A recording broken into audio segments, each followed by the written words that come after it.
The historical journey of Akhand Bharat. Hello friends, today we are going to talk about Akhand Bharat, that is, the story of unification and fragmentation of the Indian subcontinent from the Vedic Puranic period to the partition of 1947. Did a single empire really rule the entire subcontinent in ancient times? In how many phases was it unified, and why did it break apart?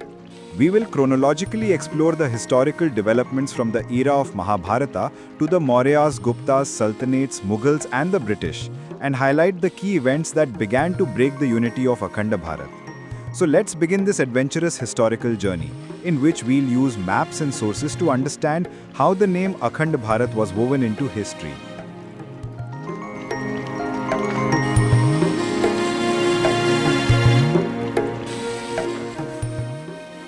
Vedic Puranic perspective on Jambudvip. According to ancient Indian cosmology, the earth was divided into 7 continents dvipas with Jambudvip at the center. At its center stood the golden Mount Meru, surrounded by Mandarachal east, Gandhamadan south, Vipul west and Suprashwa north mountains. The name Jambudvip comes from the abundance of jamun trees found there. It is surrounded by the salty ocean and is traversed by the sacred Jambu river. Jambudvip was divided into 9 regions, Varshas, namely Ilavrit Center, Bhadraswa, Keempurush, Harivarsha, Ketamal, Ramyaka, Uttar Kuru, Hiranyamaya, and Bharatvarsha. Among these, only Bharatvarsha is considered the realm of mortals. The Vishnu Puran clearly states that because of the prominence of Yajna Dharma, Bharatvarsha is the most superior land in Jambudvip, while the other dvipas are merely lands of enjoyment. The Mahabharata also describes Jambudvip. For instance, it says Lord Krishna went to Ilavrita Varsha to defeat the gods. Thus, Jambudvip holds spiritual and symbolic significance. Even in historical inscriptions, we find references to Jambudvip. Emperor Ashoka referred to his empire as Jambudvip in his minor rock edicts. In ancient Sanskrit literature, Greater India was often called Jambudvip, symbolizing the extent of the subcontinent. The Puranas also state that the 4 yugas originated in Bharatvarsha, reinforcing the idea of Akhand Bharat, the historical unity of the entire Indian subcontinent. The Mahabharata and the Puranic Age. According to the ancient epic Mahabharata, the name Bharat came from King Bharata. He was a great ruler and his dynasty, the Bharata dynasty, became symbolic of the entire subcontinent. The term Bharatvarsha is also found in these Puranas, referring to the Indian subcontinent. According to Vishnu Purana, Bharatvarsha is the land between the Himalayas and the ocean, encompassing much of South Asia. During the Mahabharata era, various regional kingdoms like Kuru, Pandavas and Kauravas existed, but there was a cultural unity. Though we don't have medieval maps, we can interpret the Mahabharata narrative digitally with visuals like Kurukshetra or Hastinapur. Suggested visuals, ancient art or diagrammatic maps from the Mahabharata and Puranas. While there was no singular political rule like Akhand Bharat, the land was seen as united spiritually and culturally. The name Bharatvarsha laid the foundation for future empires.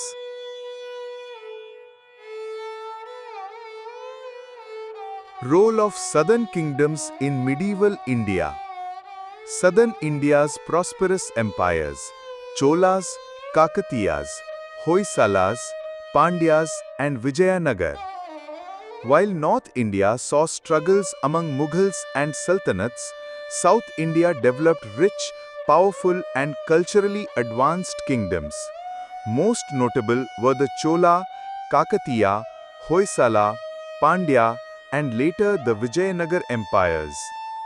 The Chola Empire, 9th to 13th century, extended across Tamil Nadu, Kerala, Andhra Pradesh and Sri Lanka, forming a maritime empire.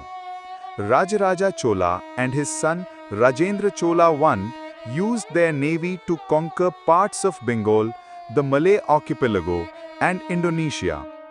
Their governance, village panchayats and temple-based society were highly organized.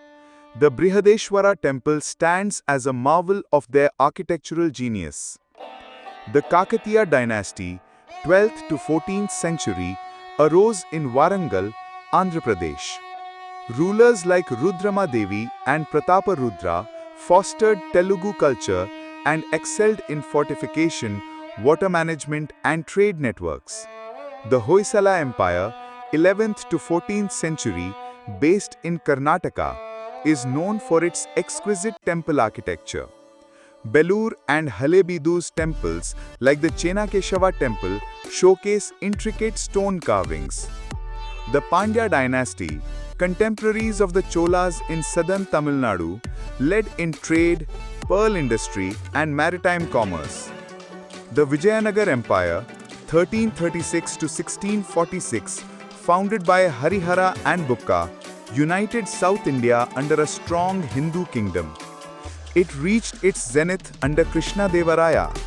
The empire became a hub for art, military tactics, temple architecture, and cultural preservation. The ruins of Hampi still testify to this grandeur. All these kingdoms reinforced not just the unity and identity of southern India, but also kept alive the ideological essence of Akhand Bharat, seeing Bharatvarsha as one cultural, religious, and political entity, even if geographically divided. Maurya Empire. The Maurya Empire, CE 321-185 BCE map shows how much of the Indian subcontinent it unified. Under the leadership of Chandragupta Maurya, the Mauryan dynasty emerged by defeating the Nanda dynasty and establishing control in Magadha, modern Bihar. According to Greek historians like Plutarch and Justin, Chandragupta conquered all of India. The empire included most of North, Central, and Eastern India, stretching west to Sindh and parts of Central Asia. After Chandragupta, Ashoka the Great, CE 269-32 BCE, expanded aggressively and later embraced Buddhism, adopting non-violence. In his inscriptions, Ashoka referred to his vast empire as Bharat. The administration was centralized with Patliputra, modern Patna, as its capital. The Maurya Empire politically unified the Indian subcontinent for the first time. However, post-Ashoka, the empire weakened due to corruption, military unrest, and external invasions. Around 185 BCE, it dissolved into smaller kingdoms, paving the way for Rajput and other kingdoms. Gupta Empire, CE 320-550 CE. The Gupta Empire map shows its power stretching across North, Central, and Western India. Following the Mauryas, many regional powers rose until around 320 CE, when Chandragupta I established the Gupta dynasty in North India. His successor, Samudragupta, achieved great victories, almost unifying North India. Historically, he is called the Alexander of India. Chandragupta II later expanded the empire west and south. The Gupta period is regarded as India's golden age for its progress in art, literature, science, and mathematics. Sanskrit unified the culture. By the 6th century, continuous invasions from Central Asian White Huns weakened the empire. These attacks severely impacted the economy, leading to fragmentation. Eventually, the empire broke down into regional states, paving the way for Rajput and other kingdoms. Fragmentation of India, when and how it was divided. Medieval invasions and rise of Islamic sultanates. After the fall of the Gupta Empire, a series of foreign invasions began. Starting from the 7th century with Arab raids, by the 11th century, Mahmud of Ghazni, 997 to 1030, launched repeated attacks on India. According to historians, Mahmud looted temples and cities like Somnath and Mathura 17 times, causing significant cultural and economic destruction. In 1192 CE, Muhammad Ghori defeated Prithviraj Chauhan in the Second Battle of Tarain, capturing Delhi. This marked the beginning of Muslim rule under the Delhi Sultanate, 1206 to 1526, ruled by dynasties like the Mamluks, Khiljis, Tughlaqs, Sayyids and Lodhis. Though their rule consolidated power in North India, regions in the south and east retained independent Hindu kingdoms. In 1398, the Central Asian invader Timur attacked Delhi, weakening the Sultanate. Subsequently, new Muslim kingdoms emerged in Bengal, Gujarat, Malwa and elsewhere. Mughal Empire 1526 to 1857. The Mughal Empire map shows near complete unification of the subcontinent. In 1526, Babur defeated Ibrahim Lodi in the First Battle of Panipat, laying the foundation for the Mughal Empire. Successors like Humayun, Akbar, Jahangir, Shah Jahan and Aurangzeb expanded the empire greatly. Under Aurangzeb, CE 707, the empire reached its zenith, covering most of South Asia. During this period, administrative unity, architecture, and art flourished. Examples include the Red Fort, Taj Mahal, and Persian Kundan art. However, after Aurangzeb, the empire weakened due to Deccan revolts, Maratha resurgence, and internal strife. European companies, especially the British East India Company, began to gain influence by allying with local powers.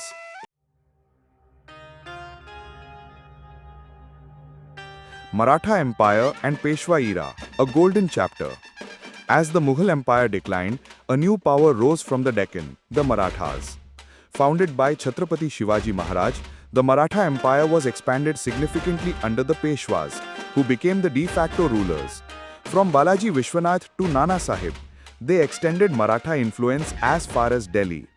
This era was marked not just by military conquests, but by diplomacy, administration, and cultural revival.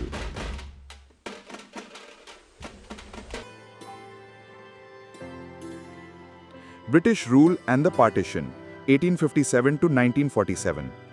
The 1857 rebellion marked the end of Mughal rule and the beginning of the British Raj.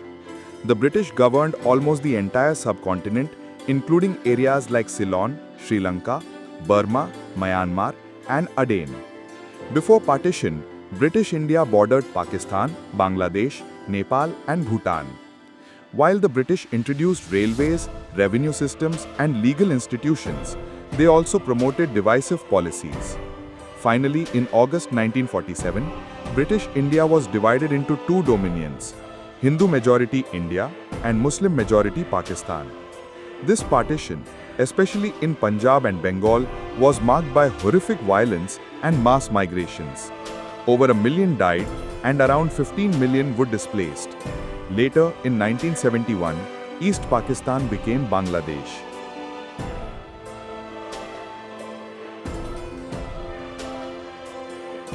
Major fragmentations of India, a historical review.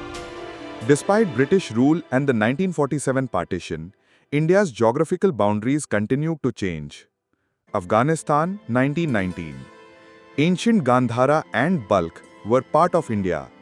Though Arab invaders captured these regions around 870 CE, Afghanistan gained official independence from British influence in 1919. Historically and culturally, it remained tied to Indian civilization. Nepal and Bhutan, 1904-1907. Both nations share deep religious and cultural ties with India. Nepal was granted autonomy in 1904 and Bhutan in 1907. Despite political independence, their traditions, festivals, and languages remained linked with Indian heritage. Myanmar, Burma, 1937. Originally part of British India, Burma was separated administratively in 1937 and gained independence in 1948. Culturally, it had strong Buddhist and trade ties with India. Sri Lanka, 1948. Known as Lanka in the Ramayana, Sri Lanka became independent in 1948. Despite being a separate nation, its temples, mythology, and cultural practices still reflect Indian influence. Pakistan, 1947. Born from British divide and rule policies and communal tensions, Pakistan emerged on 15th August 1947. This partition led to the largest and most painful migration in human history. Tibet, 1951. Once a spiritual extension of India, Tibet was taken over by China in 1951. The Dalai Lama took refuge in India and a government in exile was established in Dharmshala. Cultural and religious ties remain intact. Bangladesh, 1971. Due to linguistic and cultural oppression by West Pakistan, East Pakistan revolted. India intervened in 1971 and Bangladesh emerged as an independent nation on 16 December. This was both a moral and strategic victory for India.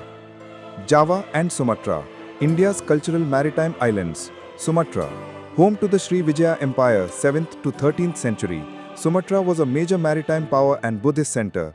Sanskrit inscriptions, Indian architecture and influence were widespread. Rajendra Chola even led a successful campaign here, maintaining cultural exchanges. Java saw the rise of the Mataram and Majapahit empires. Temples like Borobudur and Prambanam, Sanskrit-named kings and traditions like Ramayan Shadu puppetry, Wayang Kulit continue to reflect Indian influence. Even today, Indonesia's national emblem features Garuda and currency depicts Lord Ganesha. Bali Island still practices Sanskrit chants, Ramayan and Mahabharata traditions. Conclusion: Java and Sumatra were not just trade partners, but carriers of Indian civilization. Sanskrit, Buddhism, Shaiva and Vaishnava traditions thrived here, extending the idea of Akhand Bharat across the seas.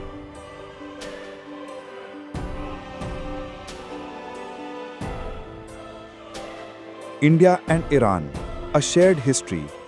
India and Iran are considered sister civilizations with Indo-Aryan roots. Was Iran a part of Akhand Bharat? Politically, no. Culturally, yes. The terms Aryavata, India, and Aryanim, Iran, both derive from the root word Arya, meaning noble. Ancient Iranian name Aryanim means land of the Aryans, similar to Aryavarta in India. Both Sanskrit India and Avistan Iran are from the same Indo-Iranian language family. Similarities between Vedic religion and Zoroastrianism.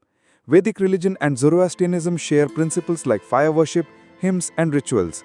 In India, Agni Dev, fire god is worshipped, while in Iran, fire, Atash, is sacred. Zoroaster's teachings emphasized truth, karma and righteousness, concepts similar to those in Vedic texts. Mughal and Persian influence. During the Mughal era, Persian art, language and architecture flourished in India. Persian remained the official language from Akbar to Aurangzeb. The Taj Mahal, miniature paintings and courtly etiquette also Persian influence. The idea of Akhand Bharat includes not only territories once under unified political rule, but also cultures that were once part of a shared civilizational identity.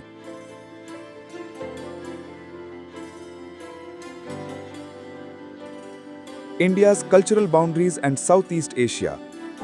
Historically, the concept of Akhand Bharat was not limited to geography, but extended culturally across Southeast Asia, often called Greater India. Countries like Thailand, Ayutthaya, Cambodia, Angkor Wat, Indonesia, Srivijaya Majapahit, Malaysia, Laos, Vietnam and the Philippines reflect deep Indian influence. In Thailand, the king's name includes Rama and its capital, Ayutthaya, is named after Ayodhya. Cambodia's Angkor Wat, the world's largest temple, is dedicated to Vishnu. Indonesia, the largest Muslim country today, features Garuda as its national emblem and Lord Ganesha on its currency. Bali Island still practices Sanskrit chants, Ramayan and Mahabharata traditions. Over 1000 years ago, Indian traders, Chola naval expeditions and Buddhist monks carried Sanskrit, Brahmi script, temple architecture and religious ideas to these lands. Known as Golden Islands, these regions exemplify India's cultural outreach. Though modern political boundaries now separate them, names, festivals, architecture and ancient texts still bear Indian imprints.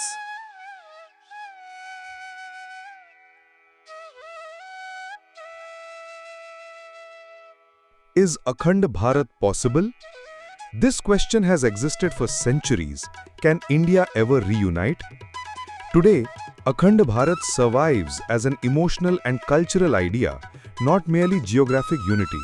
It represents shared Vedic heritage, festivals, spiritual legacy, and ancient ties across South Asia. Modern political borders, religious diversity, and global diplomacy may render this idea idealistic. Yet, some ideologies continue to envision unity, whether through peaceful means or cultural integration.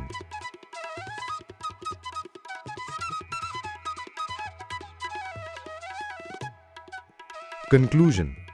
Throughout history, empires have attempted to unify the Indian subcontinent, from Mahabharata's Bharatvarsha to the Maurya and the Mughal empires. The Mauryan and the Mughal periods achieved the greatest geographical unity. However, invasions, internal conflicts, and fragmentation changed the course of history. The British imposed forced unity, but partition ended that continuity. Today, India, Pakistan, and Bangladesh are distinct nations, yet language, culture, and traditions still connect them. The journey through history shows that Akhand Bharat is more than a political idea. It is a cultural and historical memory encompassing both unity and division. India has broken and reunited multiple times, yet the idea remained alive. Though the dream of Akhand Bharat may transcend current borders, its spirit, culture, and spiritual power endure. Ancient visions of Jambudweep and Bharatvarsha remind us that India is not just a landmass, but a civilization, a thought, and an emotion, unbreakable and eternal. Thank you for watching this video till the end. If you liked it, please like, share, and subscribe to the channel. We'll see you in the next video with another fascinating historical topic. Namaskar. Bharat Mata ki Jai, Vande Mataram.